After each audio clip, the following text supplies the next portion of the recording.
Hey everybody, what's up? My name's Mackenzie. And I'm Jonathan. We are husband and wife, and we'd like to welcome you to TerreDice. And we are going to PAX Unplugged this weekend. Yeah, so if you aren't familiar, this is a huge board game convention. We went to Gen Con earlier in the year, and then PAX is typically a video game centered convention, but PAX Unplugged every year for the past couple years in Philly is just exclusively board games. And now this has risen to be the second biggest in the country. I think it's just behind Gen Con. And it's going to be like 50, 60,000 at this point. Yeah, it's huge. And we've done a couple videos on it in the past, but this is like our hometown con because it's just an hour and a half away and we always have a great time. But we've combed through the list and we are here to tell you what is the top, what to see, what we're going to be trying to buy this year at PAX Unplugged 2024. So if that sounds like something you want to learn about, then just keep watching. So usually, you've got Gen Con and then you've got Essen Spiel, and those are like the two big places where you're going to do most of the like big releases every year. So that's where a lot of the big games come out.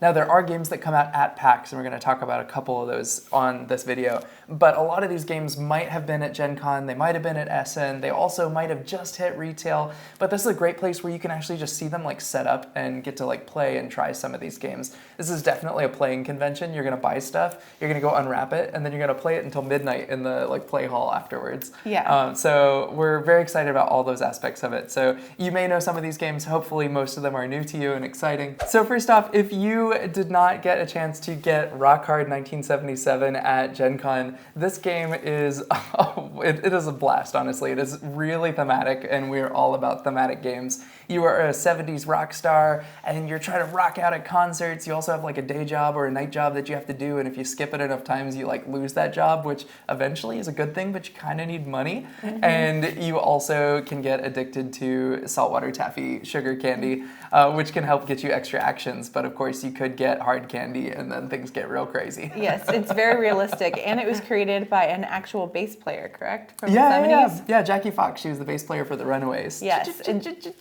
Cherry bomb. Another game that you have a chance to get there is Mandalorian Adventures. Now, this is a lovely cooperative adventure game where you play as the Mandalorian characters, and it's got this really unique system of we play cards that have certain numbers against certain actions, and once those numbers go above a certain threshold, you're going to trigger the bad guys to attack, and maybe even like a bonus attack if you like did too much. And it's a pretty cool system, but it's one of those like book style spiral book adventure games, so it's like nice to be able to quickly get through it without a lot of setup. Yeah, we just released our top 10 board games for couples part 5, and we included Mandalorian Adventures as one of those. And so this is a great couples game, and then it's also if you both have watched the series together or are familiar with the first season 1 especially, then you're really going to get a lot out of that game. Yeah, I'm hoping that Corey, because this is his studio now that he started, is going to be there, because I'm a big fan of all of his games. I love like Star Wars Rebellion and of course Unfathomable, Battlestar Galactica, those types of games. So I'm hoping to get a chance to meet him if he's there. Up next is Babylon, which we got a chance to preview at Gen Con, and I am so excited that it's coming out at PAX. You are physically building and creating the Hanging Gardens of Babylon as you are stacking these pieces on top of these pillars and trying to fulfill different requirements as you go, as you're competing against everyone else at the table. I love kinetic and like actual physical building these things up, and we work together as a team to build ours, and it is just a lot of fun. Next up is The Gang by Cosmos. So if you're a fan of The Crew or any of these like kind of quiet deduction type card games, this is one of those where we basically have hands of poker cards and we're trying to rank to see who has the better and worse hands at the table. So we're basically taking these numbered poker tokens and then we might steal them from other people, and we're like, no, mine's worse than yours. And eventually we like settle on something and we all play our cards and we see who had the best and the worst poker hands. So if you're moderately familiar with poker, this is a great way to get your friends into a strategic board game or card game. As I was about to say, they pitched it to us as if you have friends that are into poker, this is a great way to get them into the board game. You basically get them to play The Crew. Or you can learn how to play poker, because I wasn't that familiar. Now this did sell out pretty quickly at Gen Con, so you should go check it out if you want a copy of the game. Next up is a reprint of the first like hobby game that we got into, which is Survive. And it was originally called Escape from Atlantis. This is just called Survive the Island. And it is this beautiful game where you basically have all these meeples who've stolen treasure from an island. You're running away from the island. You only have a few action points to move each turn. You can get on these boats. Other players can get on the boats. You fight for control of the boats. Then sharks, whales, sea monsters eat you. To date, this is still one of my favorite family games to play. Yeah. The twist is that once you put your people down, you can't see the number underneath them anymore. So you can't see how much treasure each person has, and you just have to remember which ones are your valuable ones. Yes, and it has a slow ticking time clock on the game, and you never are quite sure toward the end of when the volcano is going to explode. So it's this real angsty game, and it's wonderful for families. And we included it in one of our very first videos as like top 3 family games. So this is a reprint, so make sure and go check that out. Up next is another game from Cosmos, and that is Masters of Crime Vendetta. Now, we played this a couple weeks ago. It's an escape room that is like on steroids. It is so cool. You make your way through this New York mob scene like The Godfather, and you get to, it's so interactive, like you can call people and there'll be a physical voicemail that you get to listen to. There'll be actual websites that you go to, and then there's like like all these different, like Google Maps. Email where then you'll get a response. And so it is super interactive and feels very realistic. I don't think my expectations were like sky high, but I loved it, especially if you can play with people more than 2 people. We've got to play this with another couple and who are actors and do accents, so it really made it fun. But I really like it, and I really want to play another one from this series, so maybe we might pick up one of those as well. Next up is what I'm super excited about. We have every single Unmatched set except for Buffy, and we have the latest Unmatched set. And Bruce Lee. Oh yeah, but Bruce Lee's getting a reprint. Oh really? Yeah. Oh, I didn't know that. We're getting Bruce Lee and Muhammad Ali. So excited. I didn't know that. Really? Yes. Cool. So excited. But we have new Witcher sets, which I am a big fan of Witcher. I've been playing through Witcher 3 right now. Of course, saw the show and everything too.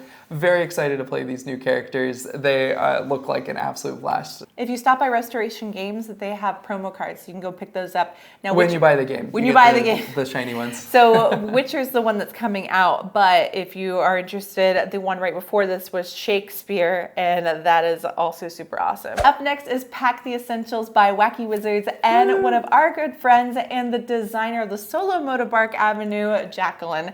Now, this is a game where it's a polynomial puzzle where you are trying to pack a suitcase with clothes and all these other different items, but also pack the cats into the suitcase as well.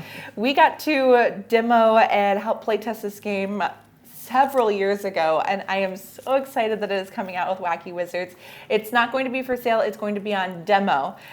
So if you want to go and check this out, you'll be able to pre-order it, and then it will be coming out in the beginning of the new year. Another game that's going to be for demo is Great Western Trail El Paso. Now this is like a Ticket to Ride New York style, like smaller version of Great Western Trail that plays in a small box in like half the time. So very excited and interested to hear about that. I don't know how much this is gonna like hit the fix that I have for like Great Western Trail, or like he loves Great Western Trail. Yeah, like I could play the full game every time, so we'll see. But I am cautiously very optimistic to see how this game plays. Next up is a game that I'm excited because we're actually gonna play a full game of, and that is I'm Kind of a Big Dill. Now this is a game by Grant Lyon, who is a well-loved friend in the content creator space, but also he is a comedian and his games are hilarious. So this game, basically, we are trying to say how good we are at certain things, so like how good we are at an activity that's on a card, but we get to exaggerate or under-exaggerate how good we are based on this like over-under token that we're given beforehand. So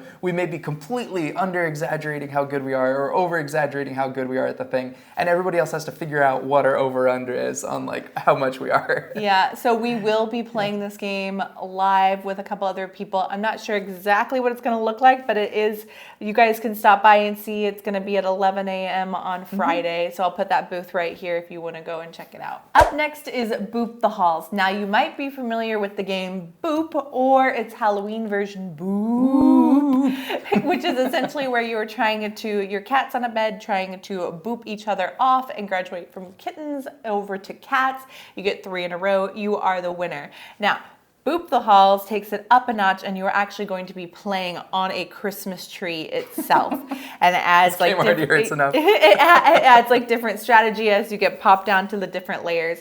I got to test this or preview it back in March, and I've been waiting for it to come out, so I'm excited to be able to pick up my copy of Boop the Halls. Next up is a game that made Board Game Geek headlines a little while ago, and that is the Lord of the Rings trick-taking game. So this is a new trick-taking card game that apparently we're not done with trick-taking games, and there's still like good new things to discover. I don't know, but everybody's crazy about this for some reason, and I love Lord of the Rings, so I'm very excited to check it out. Next up is the thing that I'm going to be rushing for right when the doors open.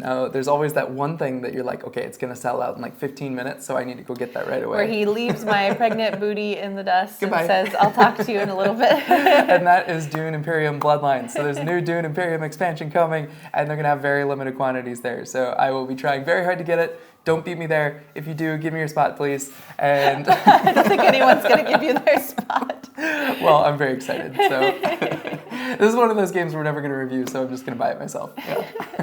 Next up is a game by Czech Games, and that is SETI, S-E-T-I, which is Search for Extraterrestrial Intelligence. Now, this is a gorgeous game with a solar system in the center. It's this multi-tiered board, and I've always just loved their productions. I love that they produce their games in the Czech Republic. I love that this game seems like it's actually like quite interesting and pretty fun. It's like a medium weight Euro. So I'm very interested in checking it out. Last but not least that you should be checking out that we got to pick up is the game Arcs, which is by Leader Games. So if you're familiar with them, they've made Root and a lot of other well-beloved games, Ahoy. And so this is Arcs, and I've gotten to play it a couple times. You are obsessed with it, so do you want to go into details about it?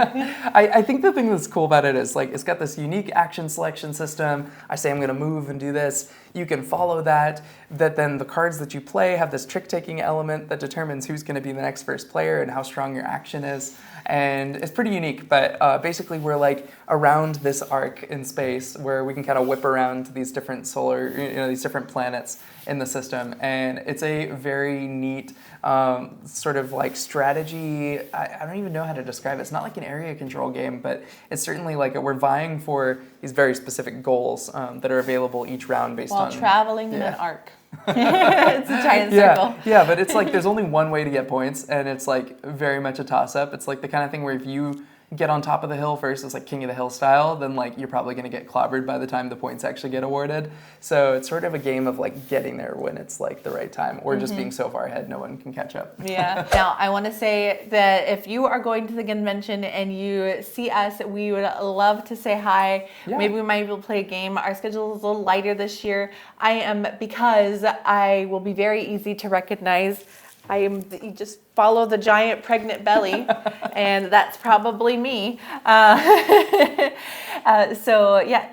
We'd love to talk to anyone that's there and maybe catch a game. And hopefully I don't go into labor at the convention. So knock on wood, I said it here. It's not happening. But thank you guys so much for watching. This is just the tip of the iceberg of what's going to be available at PAX. There'll be lots of different games from all different places. It's also a huge playing convention. So make sure after you buy that game, or you can bring your own or go to the demo library, head over to that huge playing section and just sit down and play those games.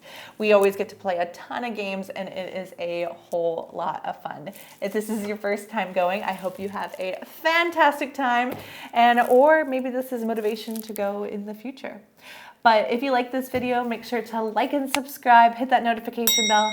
We have a big goal to reach 10,000 subscribers, so any of your support and everyone that has already subscribed, it really means the world to us. But thank you so much, and we'll see you next time or at PAX. Happy playing!